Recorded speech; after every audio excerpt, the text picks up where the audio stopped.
Hello दोस्तों, कैसे हैं आप सभी। स्वागत है आपका आपके अपने यूट्यूब चैनल आरके एकेडमी व कोचिंग सेंटर में।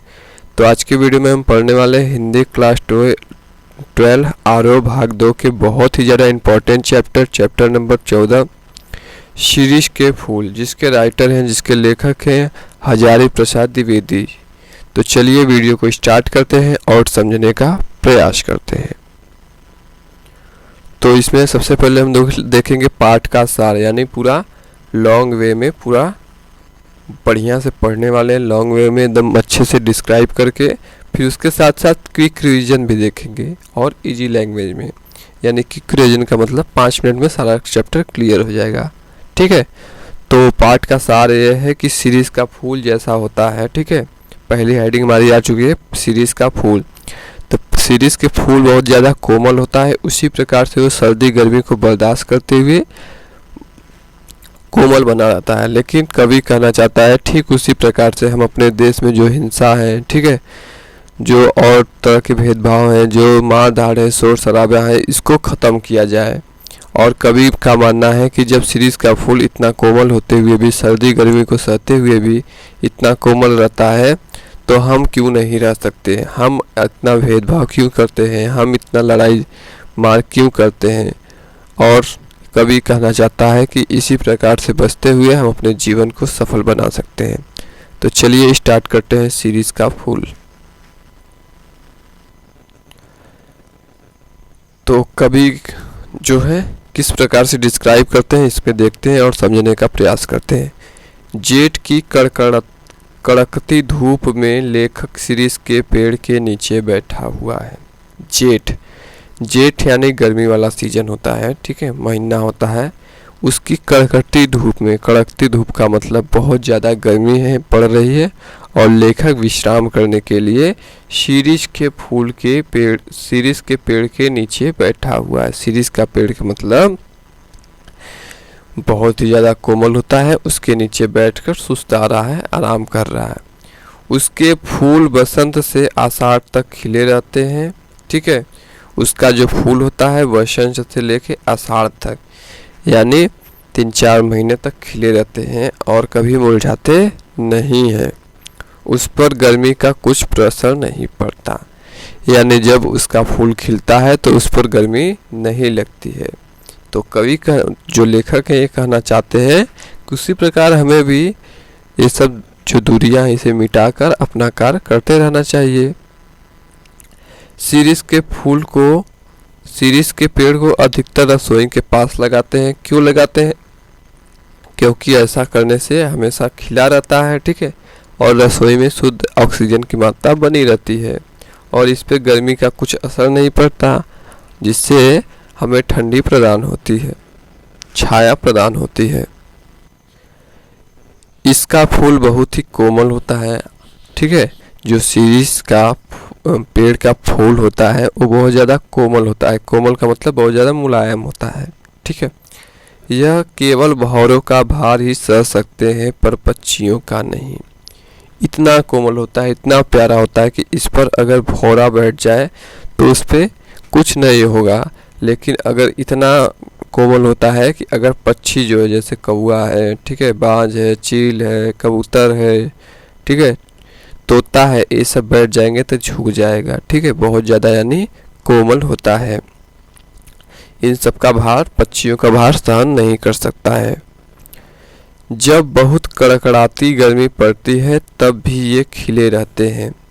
कवि कह रहे हैं, लेखक कह रहे हैं कि जब बहुत ज़्यादा कड़कड़ाती गर्मी पड़ती है, यानी बहुत ज़्यादा असहनीय गर्मी पड़ती है, मई जून की जब गर्मी पड़ती है, तब भी ये खिले रहते हैं, मुरझाते नहीं है। और कोई पौधा होता है तो मुरझा जाता है।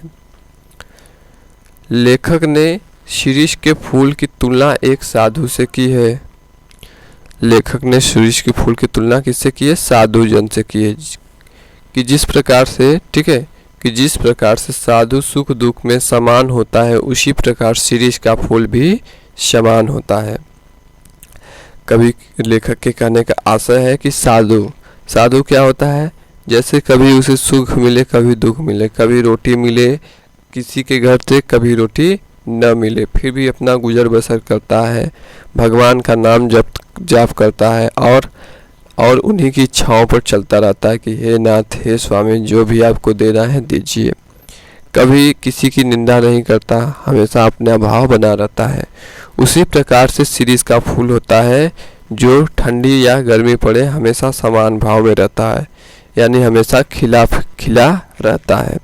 तो कवि के लेखक के कहने का आशय यह है कि जो मनुष्य होते हैं, थोड़ा सा उनके जीवन में अनुकूलता आती है तो तुरंत उग्र हो जाते हैं, तुरंत बेचैन हो जाते हैं, परेशान रहने लगते हैं और चीज़ों को अच्छे से नहीं कर पाते हैं।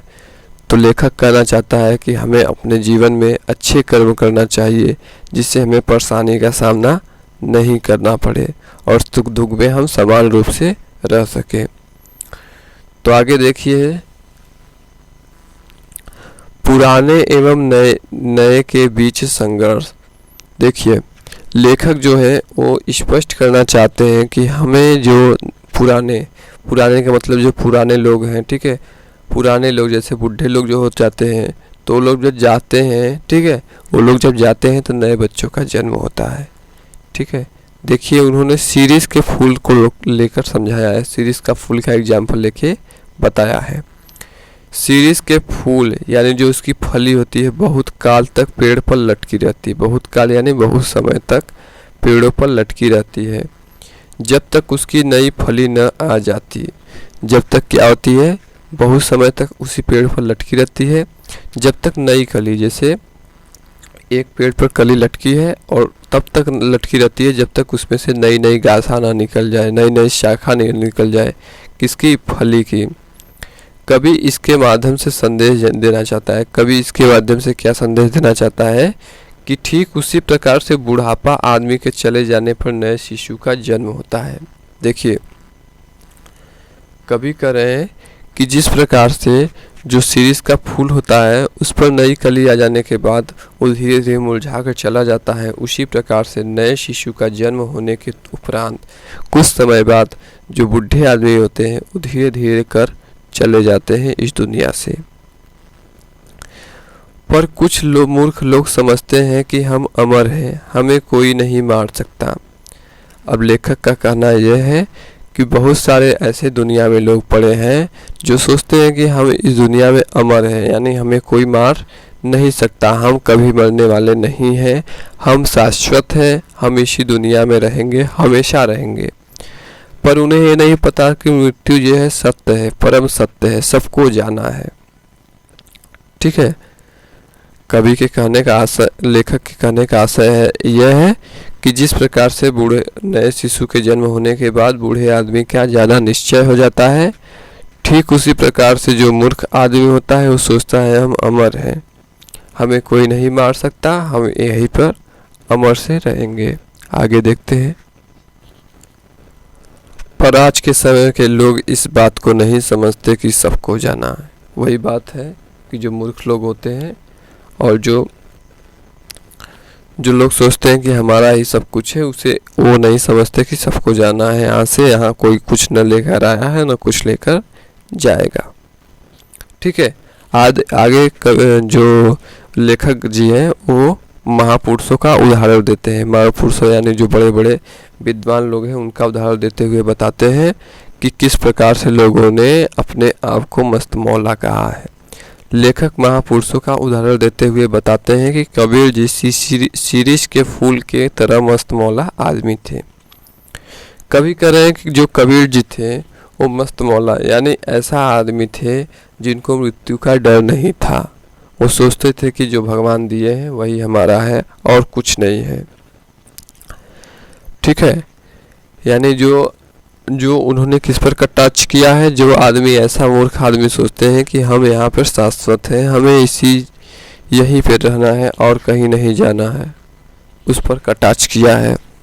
आगे देखते हैं।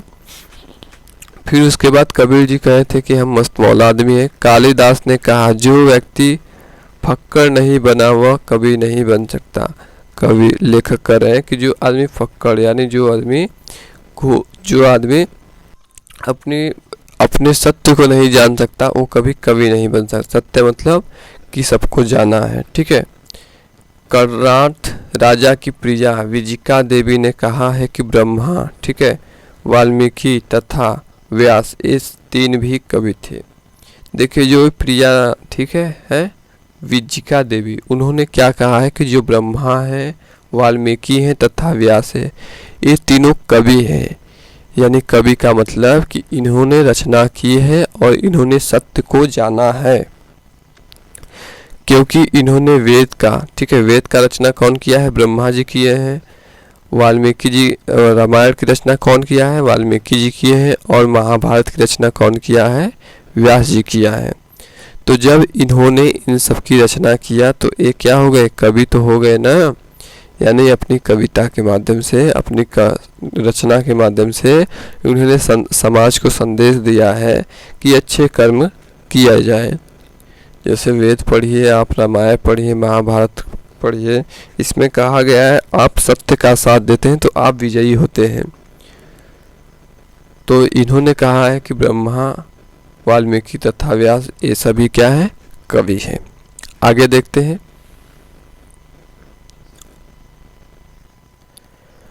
शीरीष के फूल का प्रभाव, ठीक है। अब कवि जो लेखक जो हैं उनके जीवन में शीरीष के फूल का क्या प्रभाव पड़ता है, चलिए देखते हैं। यानी शीरीष का फूल उनके जीवन में क्या बदलाव लाता है, किस तरह की भावनाएं उत्पन्न होती हैं, इसको हम लोग जानते हैं और समझने का प्रयास करते हैं। लेखक शीरीष के फूल से बड़ा प्रभावित होता है। लेखक जो है हजारी प्रसाद द्विवेदी उस शीरीष के फूल जो है उससे बड़ा प्रभावित होते हैं, यानी उनसे बहुत ज़्यादा सीख लेते हैं। कौन सी सीख लेते हैं देखते हैं। क्योंकि वह सोचते हैं, ठीक है, कि इसका फूल चिलचिलाती धूप में सरस कोमल कैसे रह सकता है। जैसे एक इंसान होता है, इंसान को अगर दुख, दर्द, पीड़ा, ठीक है, और विपरीत परिस्थितियां मिलती है तो वो बड़ा बेचैन हो जाता है, परेशान हो जाता है। लेकिन इसका फूल, जो शीरीष का फूल होता है, वो चिलचिलाती धूप में सरस कोमल कैसे रह सकता है, ठीक है, चिलचिलाती धूप में इस धूप को कैसे सह सकता है। यानी लेखक के कहने का आशय है कि उसी प्रकार मनुष्य को भी अपने दुख तकलीफ को साइड में रखकर अपना जीवन व्यतीत करना चाहिए, हंसी खुशी सबके साथ मिलजुल कर। वह देश की मार धाड़, लूट खसोट, खून खराबा को क्यों दूर नहीं कर सकते।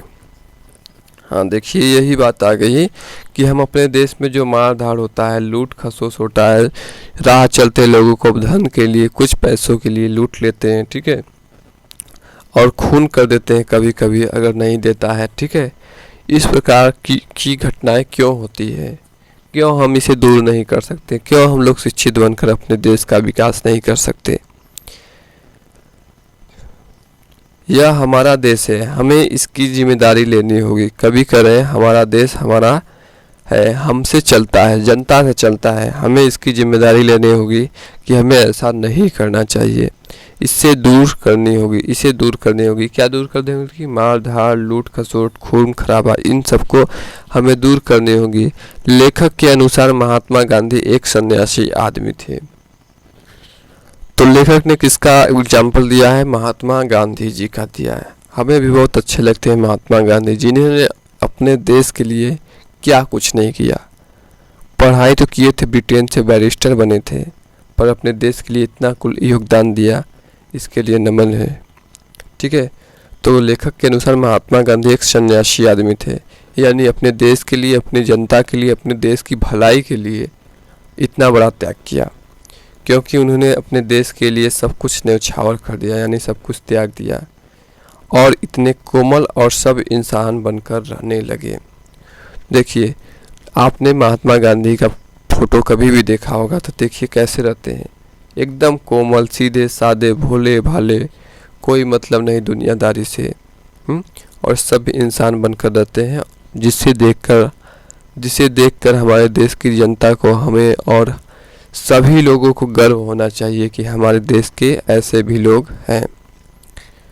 तो जो लेखक है उन्हें कवि, ठीक है, वो क्या मानते हैं? उन्हें एक सन्यासी की तरह जीवन वाला आदमी मानते हैं, यानी उन्हें एक महात्मा मानते हैं, और अच्छा मानते हैं कि महात्मा लोग हैं जो अपने देश के लिए इतना कुछ करते हैं।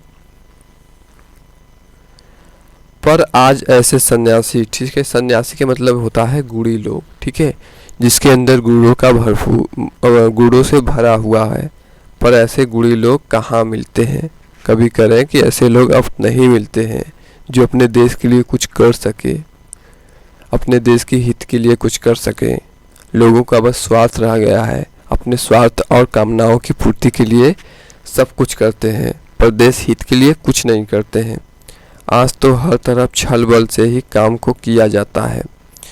लेखक कह रहे हैं कि आज छल बल से, यानी जहां हमारा काम बना चाहे कुछ भी हो जाए, धन के लिए ही कार्य किया जा रहा है। और लेखक इस चीज़ को कटाक्ष करते हैं कि ऐसा होना नहीं चाहिए, ये चीज़ें गलत हैं। तो दोस्तों हम थोड़ा डीप में पढ़ाते हैं। अगर आपको अच्छा लगता है तो हमारे वीडियो को लाइक करें, शेयर करें और चैनल को सब्सक्राइब करें। तो दोस्तों इस प्रकार से हमारा ख़त्म हो जाता है और बहुत ही इंटरेस्टिंग वे में हमने पढ़ा कि किस प्रकार से हमारा देश पिछड़ा हुआ है। तो अब हम लोग देखते हैं इसका quick revision. Quick revision 5 minute, 5 minute में इसका क्विक रिवीजन देखते हैं, यानी 5 मिनट में आपके सभी डाउट क्लियर हो जाएंगे और बहुत ही इंटरेस्टिंग वे में हम लोग पढ़ेंगे। चलिए देखते हैं दोस्तों क्विक रिवीजन में पाठ का सारा हम लोग देखते हैं एकदम 5 मिनट में, बहुत ही ज़्यादा इंटरेस्टिंग वे में। तो लेखक जो क्या कहते हैं कि जो सीरीज की फूल की तुलना किससे करते हैं? सन्यासी के करते हैं, सन्यासी के करते हैं, यानी सन्यासी जो होता है उसके कोमल स्वभाव से। एग्जाम्पल किसका देते हैं? महात्मा गांधी का, महात्मा गांधी का, कि महात्मा गांधी के व्यक्तित्व को देखो, उनके सरल स्वभाव को देखो और उनकी भावनाओं को देखो कि उन्होंने देश के लिए क्या कुछ नहीं किया। ठीक है, तो लेखक शीरीष के फूल की तुलना किससे करते हैं? सन्यासी से करते हैं। आपको क्विक रिवीजन में आपको याद होना चाहिए। अगर आप इसका क्विक रिवीजन 5 मिनट का देख लेते हैं और आपको क्वेश्चन आंसर जो होता है पेपर में लिखने के लिए, ठीक है, ये क्विक रिवीजन से ही आप कर सकते हैं। बहुत ही ज़्यादा इम्पोर्टेंट क्वेश्चन आंसर आप इसे कर सकते हैं। आगे देखते हैं कि उन्होंने पुरानी फली की तुलना की है। देखिए, पुरानी फली तब तक लटकी रहती है जब तक नई कली नहीं आ जाती है। ठीक है, पुरानी फली यानी शीरीष का जो फूल होता है, ठीक है, शीरीष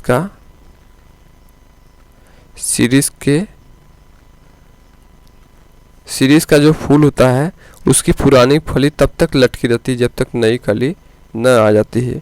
ठीक उसी प्रकार से बुजुर्ग आदमी तब तक नहीं, ठीक है, बुजुर्ग आदमी तब तक रहता है इस धरती पर जब तक नए बच्चे नहीं आ जाते हैं। लेकिन जब नए बच्चे आ जाते हैं तब क्या करते हैं? उनको चले जाना चाहिए, तब वो चले जाते हैं, दुनिया से अलविदा कह जाते हैं।